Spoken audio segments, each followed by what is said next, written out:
todos. La Universidad del Rosario, su grupo editorial y la librería Lerner se complacen en darles la bienvenida a este evento de presentación del libro Los Rojos y los Azules, la violencia de la polarización bipartidista, Pacho 1930-1956. El día de hoy, en este evento, contamos con la participación de la autora del texto, Clara Elena Gaitán Barrero. Ella es artista plástica, maestra en pintura de la Universidad Nacional de Colombia, realizó estudios musicales en el conversatorio de esta misma universidad y estudió la maestría en estudios sociales de la Universidad del Rosario. Como comentaristas nos acompañan el profesor Carlos Charri, él es doctor en sociología por la Universidad de Barcelona, magíster en sociología, especialista en teorías y métodos de investigación en sociología de la Universidad del Valle y antropólogo con opción en historia de la Universidad de los Andes. También es el director de la maestría en estudios sociales. Y también nos acompaña el profesor Bastián Boza, quien tiene doctorado en antropología social e histórica, es docente de la Universidad del Rosario y es investigador del Grupo Janus de la universidad. Bienvenidos y bienvenidos a todos ustedes. Bueno, muy buenas tardes. Agradecer de nuevo a la editorial de la Universidad del Rosario, a la librería Lerner por la creación de estos espacios para poder hacer la presentación de los libros que producimos en la universidad y que producen otros colegas de otras universidades de Colombia y del mundo. Hoy pues es una muy linda oportunidad para presentar este libro, Los Rojos y los Azules, de Clara, y es una linda oportunidad porque es el primer trabajo de la maestría en estudios sociales que se publica en formato de libro, y por eso de alguna manera es también una celebración. Este programa va a cumplir el próximo año 10 años de haber sido creado, y pues es una manera también de mostrar la productividad académica de nuestro programa y de nuestra escuela, la Escuela de Ciencias Humanas. Quería empezar esta presentación del libro con una frase que desde mi temprana formación como antropólogo e historiador me marcó, de Marc Bloch. Dice lo siguiente: la incomprensión del presente nace fatalmente de la ignorancia del pasado, pero tal vez no es menos vano afanarse por comprender el pasado cuando nada se sepa del presente.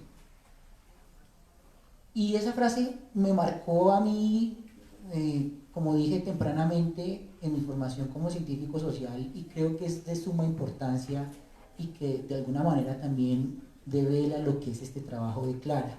Es una reflexión sobre el pasado, pero que ancla sus más profundas reflexiones también sobre el presente, sobre lo que somos como sociedad. Es un espacio para repensarnos como sociedad y como nación, y sobre las diferentes formas de violencia que nos han constituido. Quisiera entonces proceder a leer un poco la presentación que hago de este libro, cuya versión original, que fue la tesis que presentó Clara al programa de la maestría en estudios sociales, tuve la oportunidad de leer esa primera versión como jurado de tesis. Yo llegué a estos temas también por una necesidad, digamos, investigativa. Investigué los sucesos del 9 de abril en Cali y el Valle del Cauca, y paradójicamente coincidimos en muchos aspectos.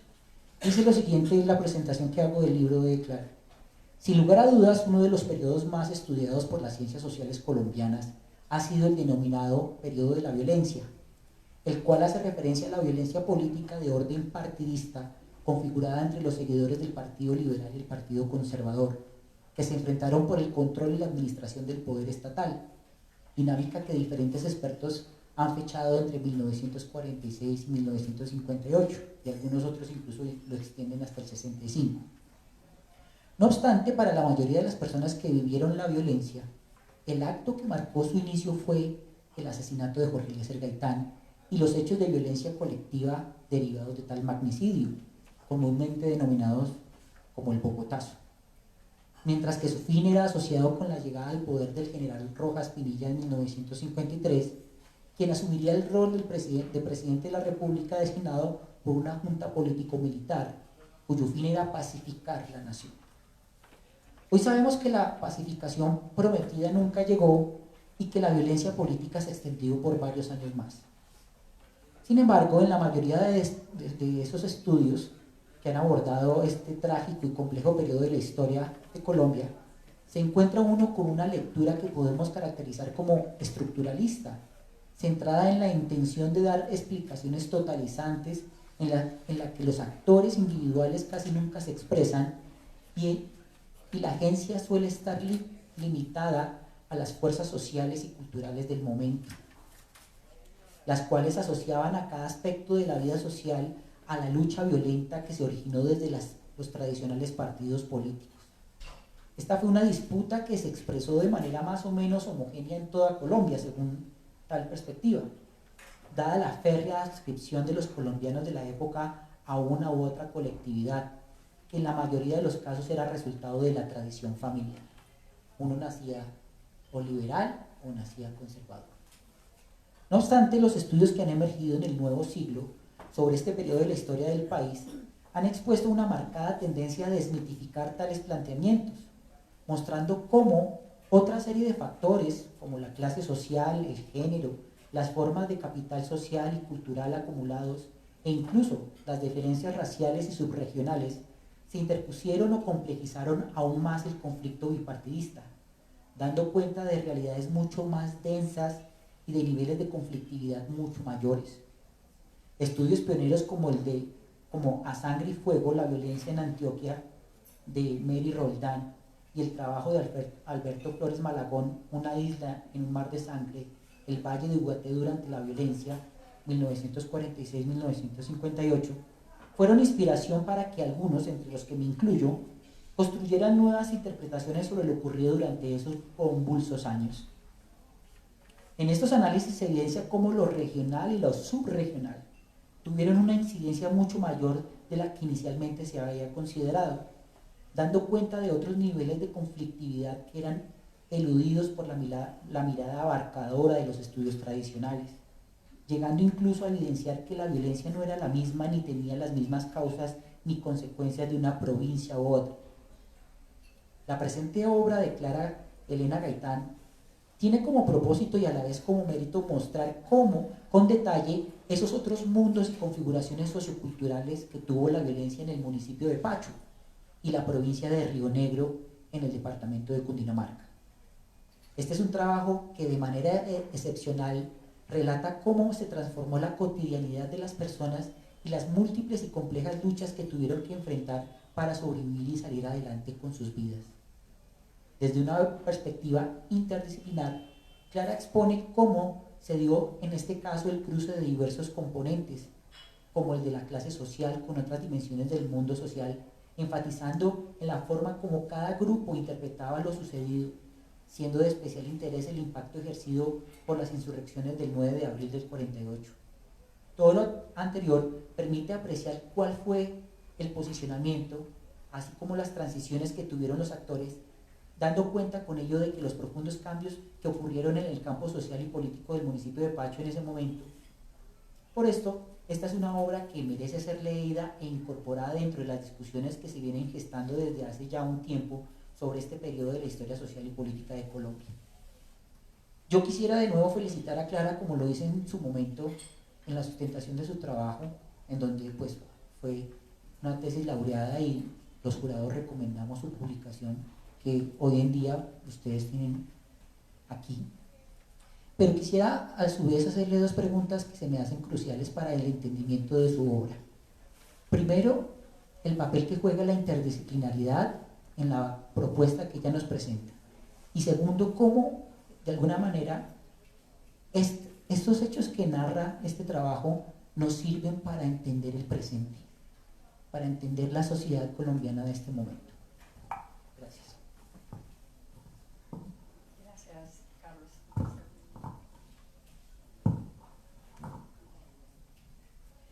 Agradezco el acompañamiento de Carlos y Bastián. Es muy significativo para mí que estén esta noche en este momento. Importantísima la presencia de ustedes, porque realmente trabajos de este tipo son para llamar a la reflexión. No son obras para que se queden por ahí en las estanterías o solamente en un lanzamiento y Por eso es importante este conversatorio, en donde de alguna manera se llama hacer memoria para poder reflexionar sobre la violencia que causa la polarización. Si bien es cierto que este trabajo se enfoca en una localidad específica como es este municipio de Pacho, y en una época que para muchos parece súper lejana, por el tratamiento de la obra y por el tipo de investigación que se lleva a cabo, es una obra atemporal, es una obra que puede ubicarse con los sucesos actuales y en cualquier parte del país, inclusive tiene un espectro más amplio, más universal. En relación con la transdisciplinaridad que hay allí, precisamente por eso la obra es también más comprensible y es más real. No es una obra netamente de que pertenezca como a la historiografía, a una serie de datos archivísticos, que los hay, porque todo está citado y referido. Pero además de esta historia, es una manera de contarla un poco antropológica, y aquí entra mi tutor Bastián digamos, a tomar relevancia, porque gracias a esa orientación de él, se pudo manejar la época con las personas, los personajes que la vivieron, cómo la vivieron ellos a través de la entrevista, que es un instrumento que da cuenta de personas reales, de carne y hueso. No son personas que pertenecen a un conglomerado, como se habla de la violencia del país. El país vivió la violencia de una manera homogenizante, grupos sin nombre, regiones como si esto no fuera un país fragmentado, como nos lo enseña Marco Palacio, sino todas las regiones vivieron la violencia tal vez de igual forma. Los estudios contemporáneos y en sociología, que también aquí viene el aporte de Carlos, a quien consulté mucho sin conocerlo inicialmente, daba cuenta también de unas problemáticas sociales que prevalecen hasta la actualidad. Entonces, en este estudio de caso, nosotros iniciamos con una inquietud. Nos preguntábamos cómo es posible que, si en Pacho no había violencia bipartidista, no se trata de negar el bipartidismo, porque pues bipartidismo sí había, pero no había violencia. Entonces, ¿en qué momento este municipio se involucró en una violencia que sí estaba dándose en el país? ¿Y por qué no había violencia allá? En las entrevistas empezamos a darnos cuenta de que, bueno, de pronto decían los entrevistados, en ese momento pasaron los revolucionarios, otros los llamaban la chusma, otros los revoltosos, pasaron por frente a mi casa. A mí no me hicieron nada porque yo era liberal, pero teníamos escondidos debajo de las camas a unos amigos conservadores. Entonces, esta es una situación que se repite, la vi en tu libro de los sucesos del 9 de abril en Cali y el Valle del Cauca. Y entonces nos llamó la atención. Bueno, eran tan amigos. ¿Qué era lo que había ahí? Resolvimos hacer entonces una reconstrucción del espacio social previo al 9 de abril. Para esa reconstrucción utilizamos teorías, conceptos, propuestas que nos permitieron hacer como una reconstrucción del espacio social. Acudimos a Pierre Bourdieu, su teoría de la división del espacio social, nos permitió encontrar que allí no había unas clases estrictamente definidas, separadas, como tradicionalmente se acostumbra pues dividir el espacio social, sino que había grupos, pequeños grupos divididos de acuerdo a muchos intereses. Eran intereses que tenían que ver con su rutina, su vida cotidiana. Entonces había grupos que compartían cosas, cuestiones de clase, otros grupos que compartían cuestiones políticas, otros que compartían religión y sí, la misma idea religiosa o intereses, aficiones. Esto nos dio la idea de que esta infinidad de grupos también ocasionaba en sus interacciones conflictos. Pero ¿por qué estos grupos potencialmente conflictivos? Porque había muchas diferencias también. Había factores que los unían. Para analizar todas estas situaciones, pues vimos que hay un autor muy importante que se llama Richard White, que habla del middle ground, que es como una zona de frontera, que no es estrictamente cerrada. Es algo similar a lo que ocurría en estos grupos. No son fronteras cerradas, sino son espacios de intercomunicación en donde un grupo se intercomunicaba a través de algún espacio que compartían. Y así se resolvían los conflictos. De pronto Bastián nos puede colaborar con algunas teorías que utilizamos aquí respecto de la división del espacio social, de la deconstrucción de los colectivos, cómo debajo de esos grandes colectivos existen infinidad de ideologías y de grupos pequeños. Sí. Bueno, buenas tardes. Muchas gracias, Clara, por la invitación y felicitaciones por ese libro, que, como se ha dicho, fue primero una tesis de la maestría en estudios sociales de la Universidad del Rosario y que acompañé desde el inicio, y que me pareció, digamos, importante, sobre todo en cuanto al cambio de escala. Yo creo que es algo que de pronto no se ha mencionado y de pronto sobre la violencia no se ha hecho tanto, pero finalmente es algo que para estudiar otros conflictos ha aportado nuevas miradas y hace que una historia que parecía relativamente sencilla de entender cuando se mira desde lejos, el hecho de acercarse, de mirar no a la escala de la región, sino a la escala de la familia, finalmente, a la escala de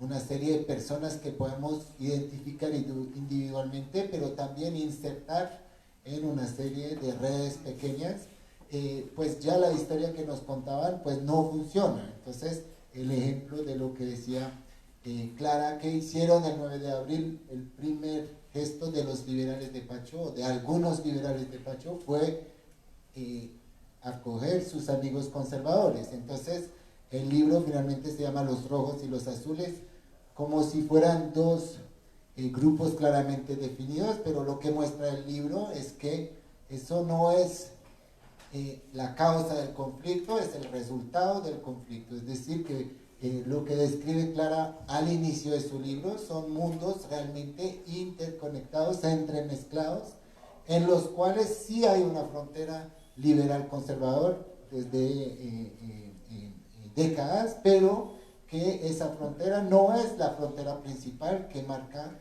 la vida del pueblo, sino que hay fronteras de clase, como se han dicho, que hace que algunas élites conservadoras y élites liberales pues son más cerca que la dirigencia liberal y el pueblo liberal, de ciertas formas, pero tampoco esa frontera es tan predominante. Hay la cuestión de la religión, hay la cuestión del trabajo, la cuestión de las veredas contra el casco urbano, es decir, es un mundo mucho más complejo de lo que uno podía imaginar. Entonces, ¿qué es lo que me parece interesante del trabajo? Tomarse en serio qué pasa si miramos los destinos de manera muy detallada de hombres y mujeres, porque también la cuestión del género yo creo que es muy importante. Se ha contado la historia por lo general desde el punto de vista masculino. Aquí tomamos en serio tanto lo que pasa con las mujeres que no eran para nada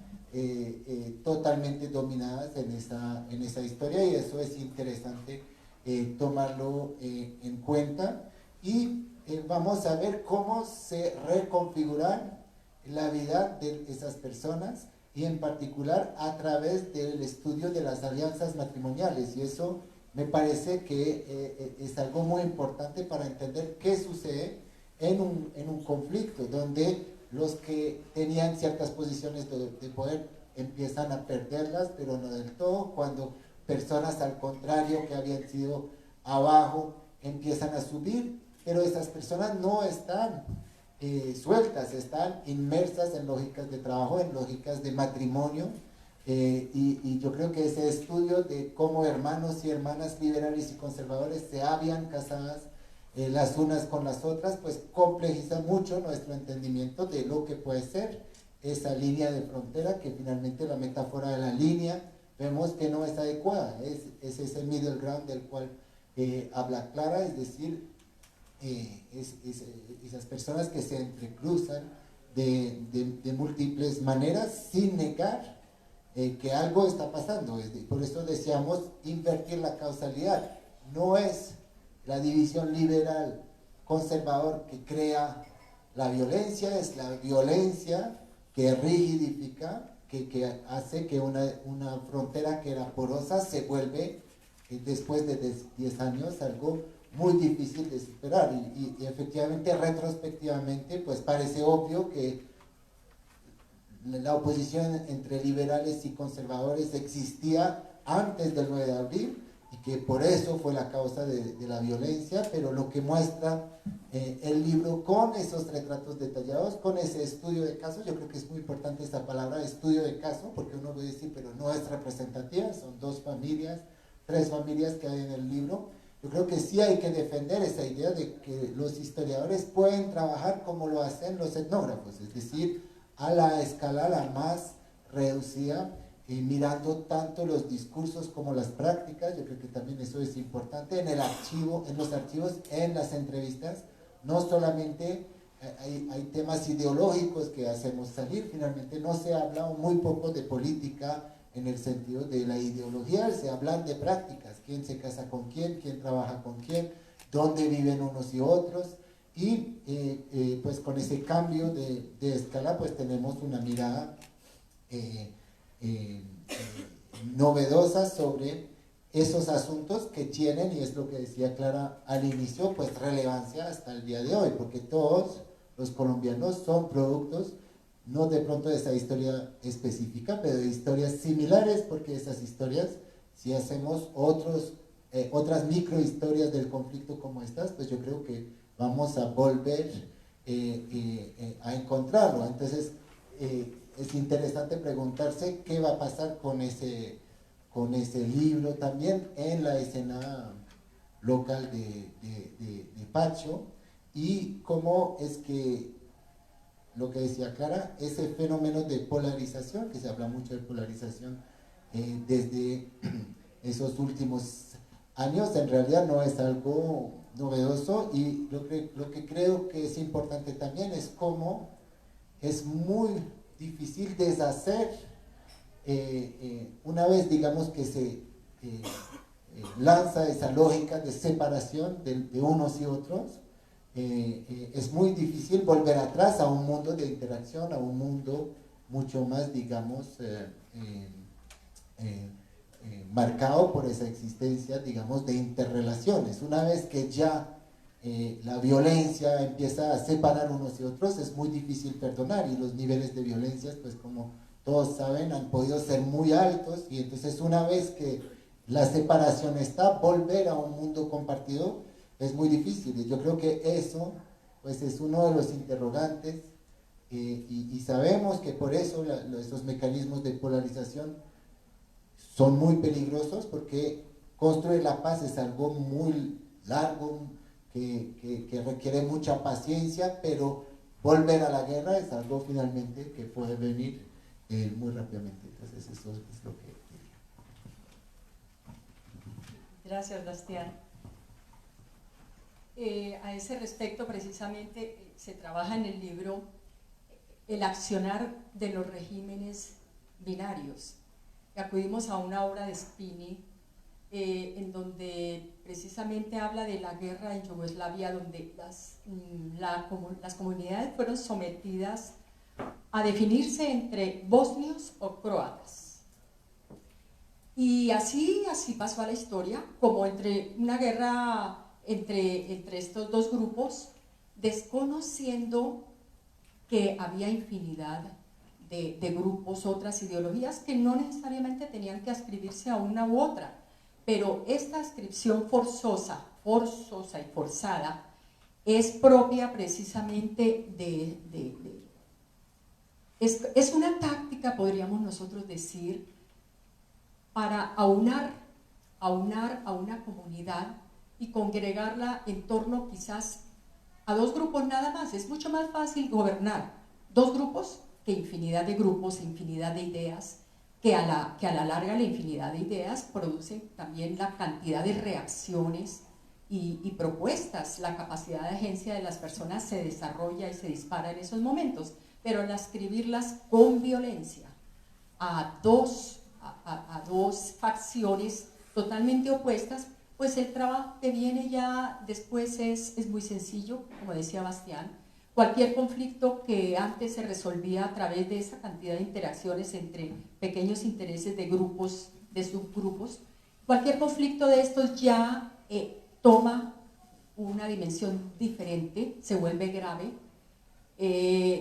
y comienzan los intereses a perderse y a volverse como una sola cosa, a homogenizarse en los dos extremos de la polarización. Se llega a tal punto de creer que un grupo es bueno y el otro es malo. Y eso sigue ocurriendo actualmente. A nosotros nos venden la idea de que este es el bueno y este es el malo. Estos son los amigos de la paz y estos son los enemigos de la paz. Eso equivale a lo mismo a decir que estos son los amigos de la guerra o los enemigos de la guerra. Entonces es importante detectar esa manera de actuar de este tipo de personas, quizás interesadas en detentar el poder o en adquirirlo. Porque es que aquí nos fijamos nosotros por qué Pacho, que era pacífico y que tenía tantas formas de resolver sus conflictos, terminó adhiriendo a un grupo o a otro. Esa fue una adhesión forzosa. Allá de cuando llegó el 9 de abril, esa situación de estabilidad aparente que venía dándose cambió. Hubo una subversión, las personas que estaban en condiciones de subordinación, por eso aquí también lo manejamos por ese lado de la dominación, y los dominados y los dominadores. Estas personas que estaban en sujeción durante muchos años, que siempre se oyó decir que al pueblo hay que mantenerlo en la ignorancia para que no piense, pero el pueblo sí pensó. Venía viendo ya venía por ejemplo, las revueltas de los sindicatos de las bananeras de 1928, también los sindicatos del Valle, ya se estaban dando cuenta de que eran una gran masa, el pueblo como le llamaba Jorge Eliezer Gaitán, pero que estaban en condiciones pues, de inferioridad. Y Jorge Eliezer Gaitán lo que vino fue como a darle una cara a toda esta condición social que venía viviendo pues el 98% del país, porque pues de la colonia a la formación de la República, pues no cambió mayormente las formas de gobierno, las clases minoritarias en el poder, y el resto, pues, los lacayos, los plebeyos o el pueblo. Sin embargo, cuando llega el 9 de abril, pues con mucha gracia oigo yo en las entrevistas que alguien decía: qué felicidad la de esta gente ir a la tienda de don Ricardo Sarmiento, donde le tenían un librito anotado al campesino que debía al fiado, pues, la pasta, el azúcar, el aceite, todo. El campesino pues traía sus productos, los vendía en la plaza, pero tenía que comprar en la tienda lo que no producía. Y el resto, pues, lo que le quedaba para su cerveza, su esparcimiento. Entonces, pero vivían al debe. Entonces, la dicha más grande que cuentan ahí es ver a estas personas comiendo de todo lo que podían. Dizque decían: esas son las macarelas, la marca de unas sardinas, pues que no estaban al alcance de ellos. Esas no podían quedar anotadas en el libro, y el libro fiado, rompiéndolo, botando las hojas al aire. Entonces, ¿qué pasó ahí? ¿Por qué, si este pueblo venía tan tranquilo en unas relaciones de clase, que si bien es cierto, había grandes distancias, también había una cantidad de formas de acercamiento? Es que, por ejemplo, mire, allá en Pacho la parte de la poesía, la música, la literatura se daba en todos los estratos. Entonces era muy fácil encontrar que el sastre, el dueño de fama, el carnicero, digamos, el matarife, estuviera en una tienda tocando con el señor comerciante de otro nivel social o con un empleado público de cierta categoría. Entonces, en ese momento, inclusive venían los gotereros a rodear la mesa, los gotereros a tomar de gorra ahí con ellos. Era un momento casi como carnavalesco, donde las diferencias sociales pues como que se diluyen. Es por un momento, pero lo sabía, inclusive se transgredían las fronteras. Cualquiera de los de pie podía echarle el brazo a un señor que estaban sentados alrededor de la mesa, decirle por su nombre, pero con un apunte gracioso. Entonces, ¿por qué terminaron enemistados? Enemistados al punto de que en la misma comunidad comenzaron a hacerse delaciones.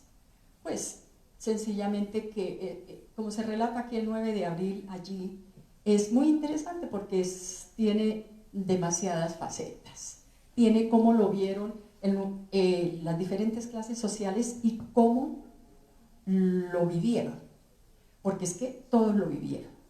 Hay unas excepciones que son para liberales y conservadores, los que seguían haciendo su negocio, mientras al lado de ellos pasaba todo lo que ocurría, inclusive la violencia del 9 de abril y la violencia posterior. En ese 9 de abril saltó una situación que tenía el país y que venía de antes, que fue una problemática social. Cuando vino la pacificación de la que tú hablaste hace un rato, en esa pacificación se persiguió a los que subvertieron el orden. No fue solamente los revoltosos, también hubo juntas de gobierno, porque había gente de la guerra de los 1000 días que se acordaba mucho de todo esto y que conocía lo de las juntas de gobierno napoleónicas que se instauraron en el nuevo Reino de Granada. Entonces eso era un gobierno alterno porque iban a derrotar al gobierno. Entonces en ese 9 de abril todas estas personas también fueron perseguidas. Entonces cuando llegó el ejército, la policía y posteriormente ayudados por chulavitas y pájaros del valle, chulavitas de la vereda, pues de la población llamada así, chulavita, de la vereda de Boavita en Boyacá. Bueno, eso es una historia que se puede digamos, ampliar cuando se desee. Pero cuando llegaron allá, comenzaron a indagar con la comunidad quiénes habían sido los revoltosos. Y comenzaron a hacer una lista. Dentro de los revoltosos, pues estaba María, la entrevistamos, una mujer humilde, de pata al suelo. Dijo, nosotros vivíamos bien, era un ranchito de piso en tierra, pero tenía 4 habitaciones. La cocina, la de mis papás, para las mujeres y para los hombres. Ahí estábamos bien. Cortábamos leña de la hacienda vecina y la vendíamos en el pueblo para las estufas y no nos faltaba nada. Cuando llegaron con lista en mano, preguntando por nosotros, tuvimos que huir al monte.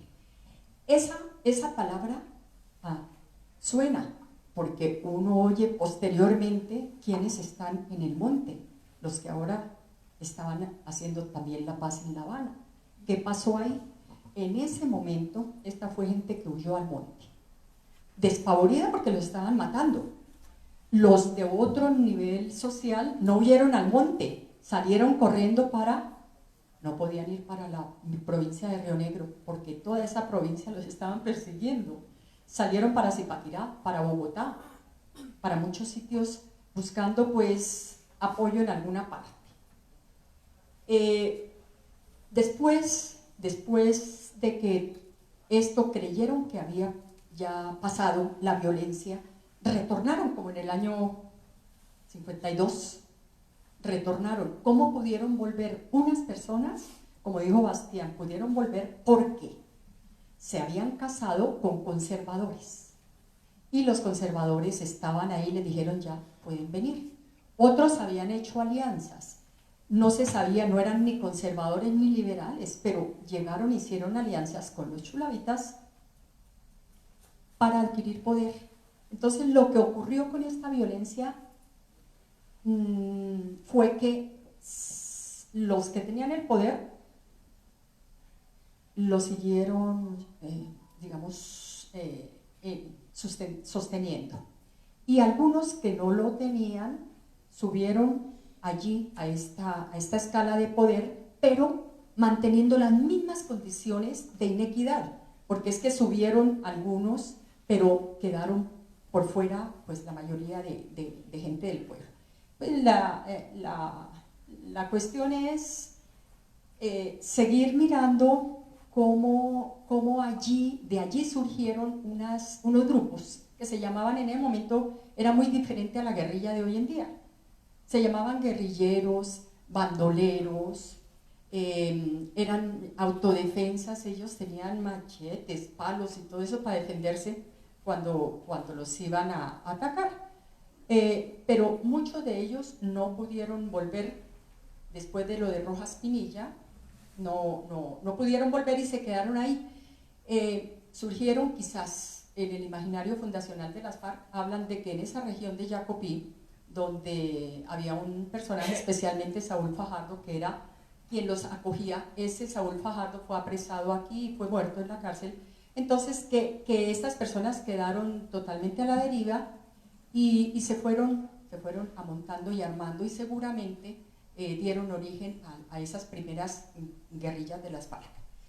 Es una hipótesis que esgrime con el compañero de los violentólogos que está aquí.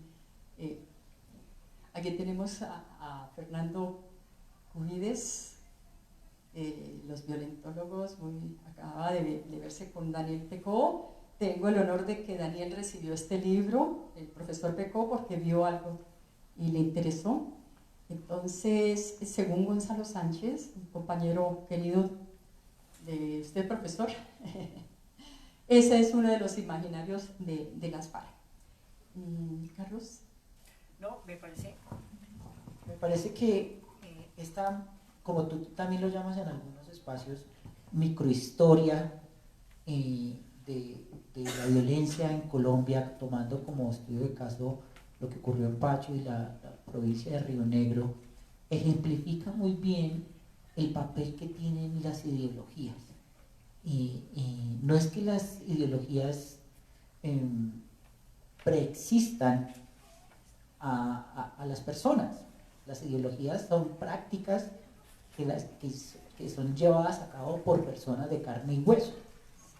Y como bien lo han señalado ustedes, obligan a las personas a pensar en un yo, o en un nosotros y en un ellos. Y por lo general, cuando se polarizan, terminan siempre la idea en Elías, lo podemos llamar como una figuración entre establecidos y marginados, o como un fenómeno de enemistad instantánea. O sea, esos son los otros malos y acá estamos nosotros los buenos. Y por eso es la importancia de la tesis de este libro, que voy también a leer. Dice lo siguiente: entonces podemos decir que no se trató de una violencia exactamente bipartidista, fue mejor una violencia sectaria, que utilizó el bipartidismo con el fin de conservar o conseguir poder y riqueza. De esta forma se alimentó un antagonismo partidista extremo, con apariencia de violencia bipartidista, que no respondía a unas subculturas políticas. Lo que quería decir yo hace un rato, las ideologías no preexisten, coexisten con las personas. De hecho, esa violencia sectaria no podía tener bases bipartidistas. Es posible entonces afirmar que el supuesto bipartidismo, más que la causa, fue una consecuencia de la violencia. Y ya pues para analizar los vericuetos de esta historia, pues cómprense en el libro y léanselo, porque además tiene una prosa muy agradable, lo hace sentir a uno que está verdaderamente entendiendo un momento de la historia del país desde los ojos de las personas que la vivieron. Y eso es quizás otro de los grandes méritos de este trabajo, que insisto, es una investigación sistemática, rigurosa, hecha desde los enfoques de las ciencias sociales, y que hoy se las presentamos como libro para que ustedes puedan tener ese pedacito y esa perspectiva. Lo que nos relata además Clara, ya también lo había señalado Alberto Flores Malagón para una provincia relativamente cercana, relativamente porque tú también lo señalas, cómo las montañas de alguna manera hacían que la provincia de Río Negro estuviera aislada y eso fuera un mundo en sí mismo.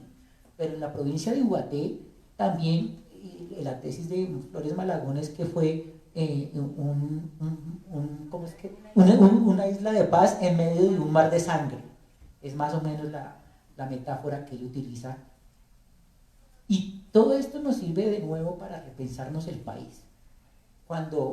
Y para tener mecanismos para luchar contra aquellos tipos de ideologías que quieren ponerlo todo en blancos y negros, en esa lógica de amigo-enemigo, del yo y del nosotros y del ellos, porque fácilmente se salta a la violencia. Y como lo decía Bastián, volver a la paz es muy difícil. Y a veces, como también en el caso colombiano es bien paradigmático, casi que imposible. Entonces, es una bonita invitación también para pensarnos el presente de este país, que a pesar de las dificultades y todo, da algunos pasitos hacia adelante y 3 hacia atrás. No sé si tú quieres agregar alguna cosa.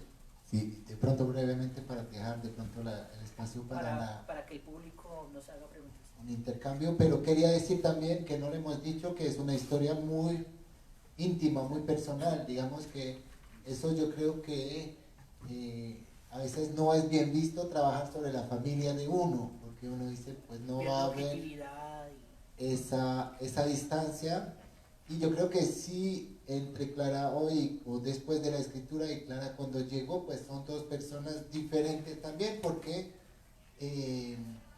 llegaba con una versión de la historia y tuvo que hacer el esfuerzo también de entender, primero entender mejor la versión de los familiares, que de pronto sí se había hablado y contado miles de veces, pero hacerlo en el marco de un proceso de entrevistas repetidas, largas, utilizando también fuentes escritas, hablando con personas conocidas, pero de una manera diferente para una investigación, que eran del otro lado, pero cuando uno se pone a hablar, habían escuchado la misma historia, pero la habían escuchado diferente. Entonces, el objetivo no es decir finalmente con ese libro cuál es la verdadera versión, pero es abrirse a ciertas complejidades, abrirse a ciertos matices, y hay muchas historias finalmente que uno no termina sabiendo bien qué es lo que sucedió, pero no importa tanto. Lo que nos importa es cómo unos la contaron de una manera y otros la contaron de otra manera. Y yo creo que también cuando hablamos de reconciliación, pues mostrar que sí se puede hacer ese esfuerzo de a veces uno prefiere el silencio. Yo creo que lo has contado mucho en Pacho, de cosas que no se hablan, que la gente sabe que están sentados al otro lado de la tienda y sabemos quiénes son, pero nunca vamos a poder poner en la mesa, y pues hay buenas razones para no hacerlos, para no reabrir, digamos, el dolor, y tenemos que tener cuidado también con el sufrimiento de las personas. Pero yo creo que es un ejemplo de que sí puede haber algo benéfico, algo positivo en esa voluntad abierta de confrontar un poco de lo que ha sido ese pasado que ha marcado tantas familias. Abrimos entonces espacio a preguntas para el público. ¿Necesitas?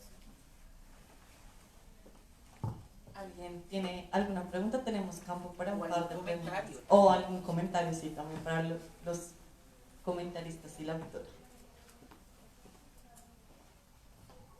Bueno, hola, buenas noches. Me llamo Alexis, soy Jacopí y actualmente me encuentro haciendo una investigación sobre la violencia bipartidista, bueno, muy puntual en Jacopí, entre el 48 al 62, y también me encuentro trabajando con relatos de personas que en ese momento tienen 80, 90 años, que presenciaron estos hechos.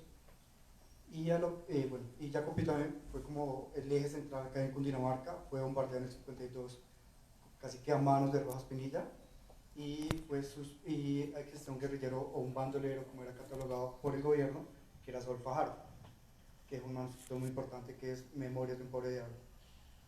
Y a lo que voy es, ¿cuál es la importancia de la memoria en ese momento?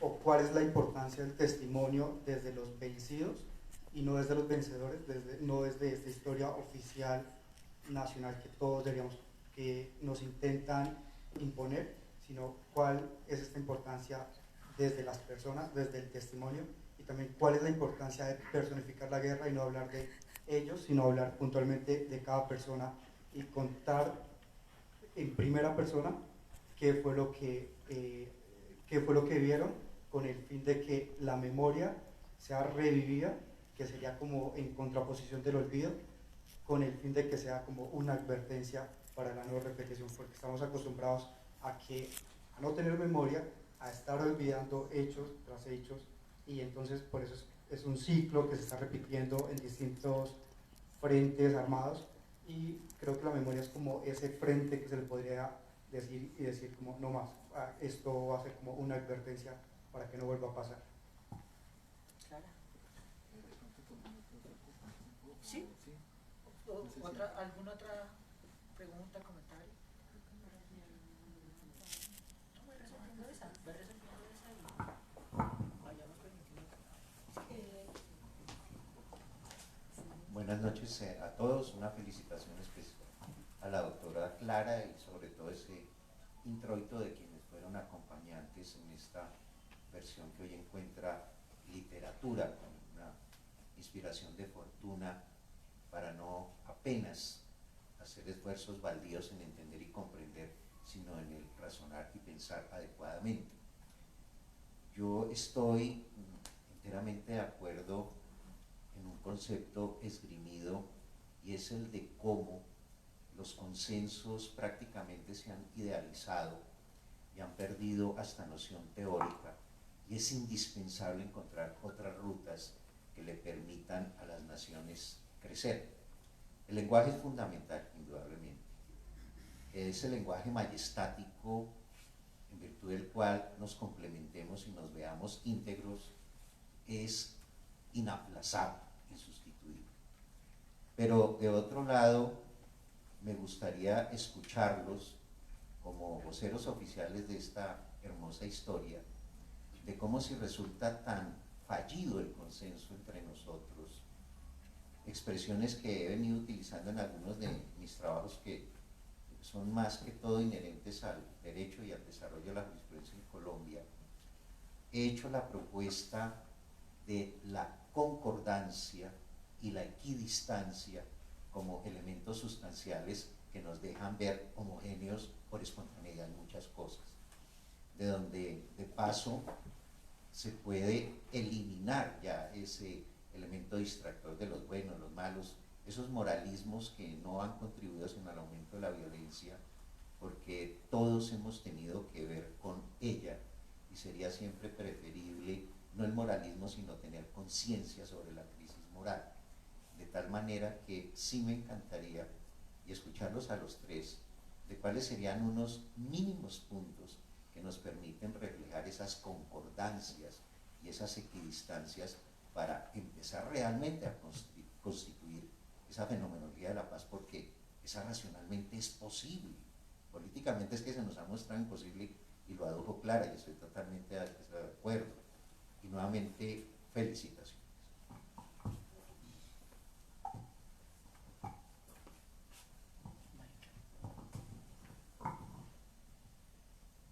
Dirijo a ti primero. Bueno, muy grato encontrar a una persona que le toque tan de cerca esta historia. Precisamente de Jacopí llegaron muchas personas huyendo a las puertas de Pacho. Don Agustín Nieto Caballero tiene allí, y en ese momento tenía una edificación maravillosa que la llamó la colonia, o las colonias, porque es que Agustín Nieto Caballero tiene ascendente pachuno. Y en esas colonias él las donó para que pudieran vacacionar niños pobres de Bogotá. Son unas edificaciones muy bien hechas, una arquitectura clásica, unos prados y cosas así. Estaban estos personas que huían, eran unas 200 personas de Jacopí a las puertas de Pacho y no les permitían entrar algunas fuerzas que aparecen ahí en el libro, y estaban esperando el permiso de don Agustín para poder ingresar allá. Eran familias completas que estaban los niños a la intemperie día y noche sin comer porque se prohibió a la población que se les diera alimento. Estas personas llegaron allá en estampida justamente cuando quedaron huérfanas de Saúl Fajardo. Esa importancia de Saúl Fajardo en esa región es clave porque él fundó inclusive también una especie de colonia donde le dio trabajo a todos esos campesinos. Parece que había cerca de 2.000, 3.000 campesinos trabajando allá en esa época de la violencia. Entonces, con el apresamiento y la desaparición de Fajardo hubo allá un impacto muy grande. En ese aspecto se podría ampliar porque eso no está todavía escrito. Doctor Ricardo, si usted es muy optimista en su planteamiento, ¿qué podemos hacer? Y es que eso es lo que nos toca a nosotros desde la sociedad. Primero que todo, cerrar ciclos, porque yo a veces me sorprendo cuando se habla de que no se puede negociar con los violentos, no se puede negociar con los malos. Bueno, entonces, ¿con quiénes? ¿Con los mismos? ¿Con los que estamos? No, sí, hay que negociar con los del conflicto, lo primero. Ahora, a costa de todo, tampoco. No se puede a costa de todo. Pero sí es necesario hacer concesiones, porque si no se cierran esos ciclos de violencia, mire cómo siguen por debajo resurgiendo, porque es que han emergido en forma en nuevas violencias. Eso está... Y pienso que una de las cosas que ha fallado ahí fue que en el momento en que surgió un tercer partido, que era ese partido que quería participar políticamente, el Frente Nacional le cerró las puertas. ¿Qué hizo el Frente Nacional? Pues Rojas Pinilla no permitió elecciones, estaba dueño del poder y liberales rojos y azules se quedaron por fuera del poder. Entonces lo que vinieron fue a pactar entre comillas, un retorno a la democracia. pero para seguir en el poder los rojos y los azules. Esta tercera fuerza hubiera ingresado en ese momento como una fuerza política, hubiera empezado a ser parte quizás de la solución y no del problema. En la actualidad, ahí vemos los resultados.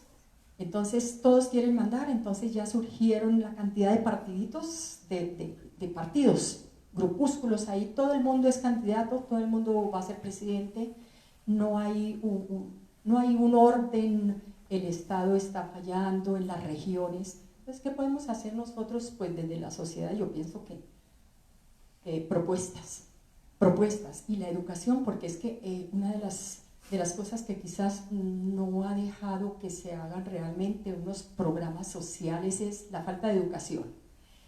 De educación quiere decir de educación académica, de formación escolar. Nosotros podemos discutir algo porque hemos tenido la fortuna de poder adquirir una educación y unas ideas que nos permitan reflexionar, pero es que estamos en las mismas de hace 70 años. Al pueblo hay que mantenerlo en la ignorancia para que no piensen, La educación, yo pienso que la educación y la justicia, cuando el pueblo esté, que somos nosotros los colombianos, las sociedades, luchemos por educarnos y en la parte de la justicia es clave, porque la corrupción, ¿cómo la atajamos? Si la justicia opera o si no opera. Y si nosotros tenemos una medida de educación que nos permite ver dónde hay un problema y bueno, protestarlo, y además de eso proponer.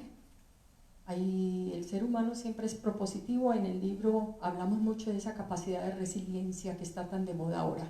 Eso fue lo que nos levantó a ellos una y otra vez, tantas veces como fue necesario, y con una dignidad absoluta. Jamás extendieron la mano como hoy en día, deme, todo es deme, y todo no es suficiente esto que me está dando. Bueno, eso no es solo que hay que criticarlo, sino por qué las personas están actuando de esa forma.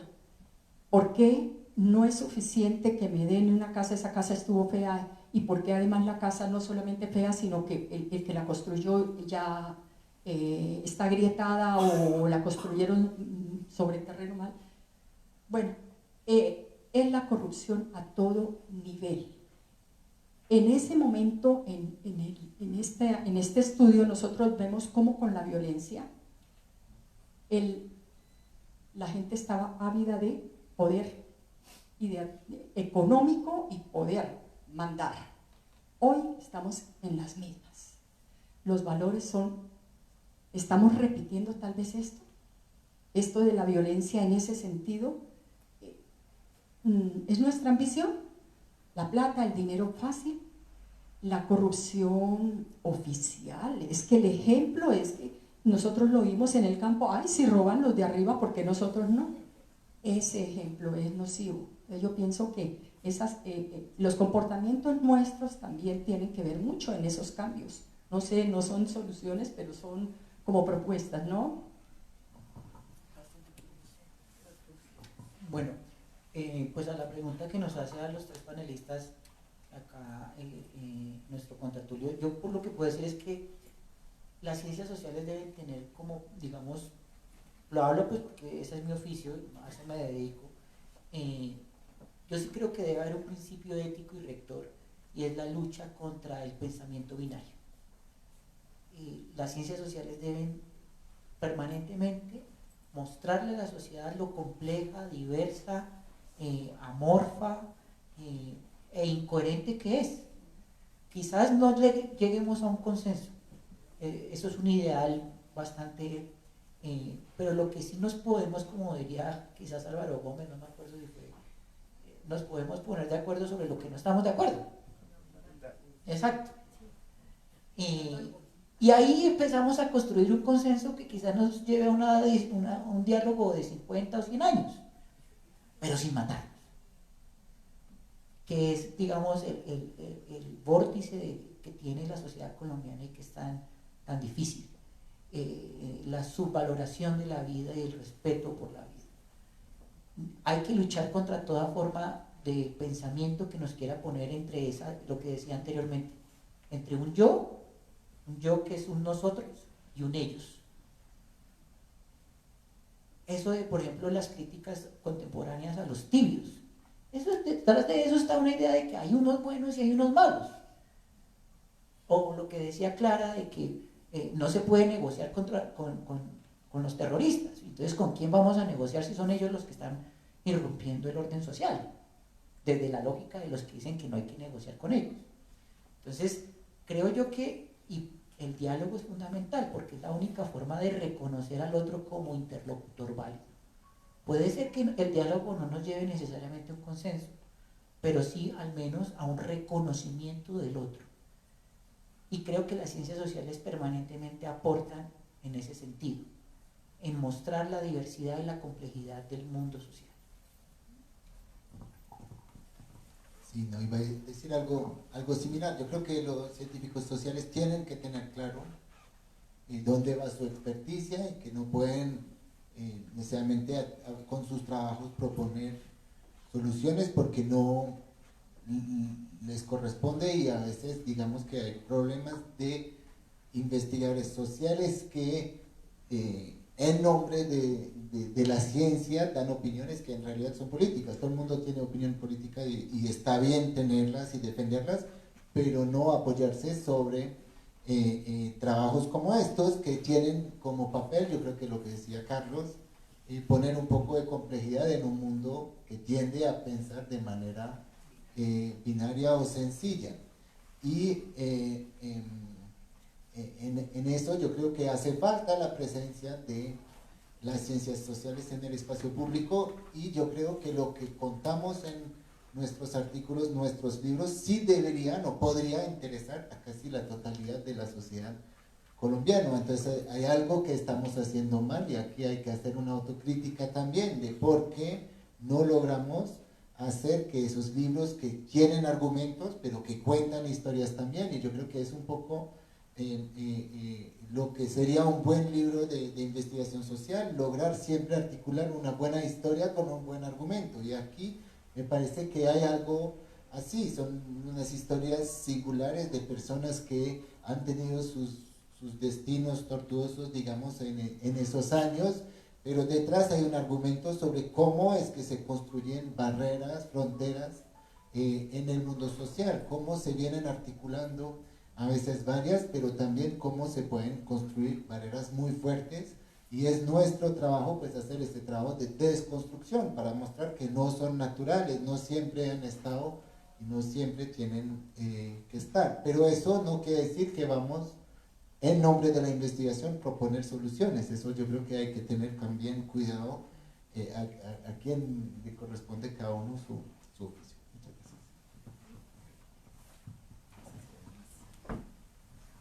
Bueno, reiteramos las felicitaciones a Clara por esta publicación. Agradecemos a Carlos Charri y Bastián Bosa por los comentarios sobre la obra. Muchas gracias a ustedes también por acompañarnos. Les recomendamos que nos sigan en redes sociales como @editorialur. Allí tenemos toda la programación de los eventos que hacemos acá en la librería Lerner y también en la Universidad de Rosario. Entonces, siempre bienvenidos y muchas gracias por acompañarnos.